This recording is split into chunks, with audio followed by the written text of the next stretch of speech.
अपने अपने विचार। प्रतीक बैठक में आया तो देखा यहाँ बैठे सभी लोग आगामी दिनों में उसकी होने वाली शादी के इंतजाम और व्यवस्थाओं में बड़े उत्साह से चर्चा कर रहे थे। मेनू और साज ध्वजा पर सभी अपनी अपनी राय बढ़ चढ़कर दे रहे थे। प्रतीक को देखकर उसके पिता कह उठे, भाई, जिसकी शादी है उसकी मर्जी भी पूछ लो। अपने पिता की बात सुनकर प्रतीक ने तत्पर से कहा, मेरी तो इच्छा यही है कि मेरी शादी में आडंबरों और दिखावेबाजी पर फिजूल खर्ची न हो। यह सुनकर सब चौंके और फिर एकाएक मासूम हो गए। प्रतीक के पिता कुछ असमंजस से बोले, शादी और दिखावा तो पर्याप्त है बेटा, जिस समाज में हम रहते हैं उसके हिसाब से चलने के लिए खर्चा तो होगा ही। पति के पक्ष में प्रतीक की माँ भी आश्चर्य मिश्रित खींच के साथ बेटे से बोली, सही कह रहे हैं तुम्हारे पिताजी, भाई शादी तो आलीशान ढंग से ही होगी, पर माँ मैं शादी बिना तामझाम वाली मतलब सादगीपूर्ण ढंग से करना चाहता हूँ। कम से कम डेकोरेशन और खाने में भी 4 नमकीन की तरह 2 मिठाई की, बस। यह सुनकर माँ गुस्से से बड़बड़ाई, ये क्या नया नाटक है, ऐसी अजीब बात कर रहे हैं। ऐसे गरीबों की तरह शादी करेंगे तो 4 लोग बातें नहीं बनाएंगे, खानदान में क्या इज्जत रह जाएगी हमारी।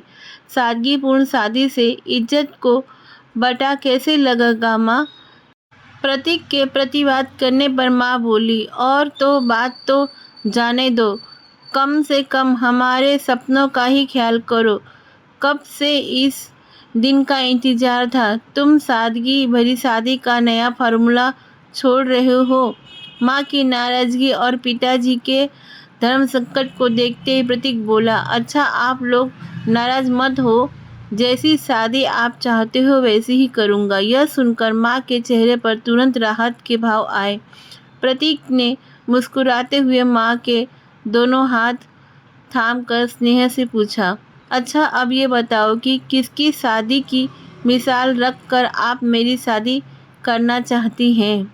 यह सुनकर माँ चहक कर बोली, दिल्ली वाली सुभा दीजी ने अपने लड़के की शादी में क्या शानदार शादी की थी, तेरी शादी भी वैसी शानो शौकत से करूँगी।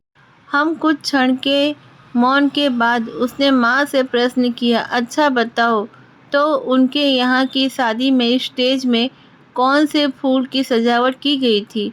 फूल कौन से थे, किसके याद है। मेरे लिए तो गेंदा, गुलाब, ट्यूलिप और कार्डिया सब एक बराबर होते हैं। माँ ने हंसते हुए जवाब दिया, अच्छा तो ये ही बता दो टेंट सामियाना कैसा था। प्रतीक ने फिर पूछा तो माँ ने प्रतीक के पिता की ओर देखते हुए उन्हें भी कंधे उछलाकर अनभिज्ञता दिखलाई, तो वह माथे पर सिकन डाल बोली, अरे अब ये सब किसे याद रहता है, फिर यही बता दो कि खाने में क्या क्या बना था। अब तो माँ झुल्ला कर बोली, शादी में क्या खाया पिया लिया दिया कभी किसी को याद रहता है। बस तो आप लोगों को समझने की कोशिश कर रहा हूँ। प्रतीक ने कहते हुए सब एक दूसरे का मुंह ताकने लगे। माँ ने प्रतीक के पिता की आंखों में देखा, सहसा उन दोनों में आपसी मूक सहमति बन रही दिखी। बैठक में सन्नाटा छा गया। प्रतीक की माँ ने यह कहते हुए तोड़ा, लोगों की याददाश्त वाकई हमारी तरह होती है क्या। ठीक है, फिर जैसी तेरी मर्जी, 4 नमकीन 2 मीठे में क्या बनवाया जाए यह तुम लोग तय कर लो। पिता ने सिर हिलाकर पत्नी की बातों पर सहमति जाहिर की तो प्रतीक का चेहरा खुशी से खिल गया। शादी की व्यवस्थाओं को लेकर एक नई चर्चा नई सोच के साथ फिर से आरंभ हो गई। आपको ये कहानी कैसी लगी मुझे कमेंट करके बताइए। कहानी पसंद आई तो चैनल को सब्सक्राइब, लाइक, शेयर कीजिए।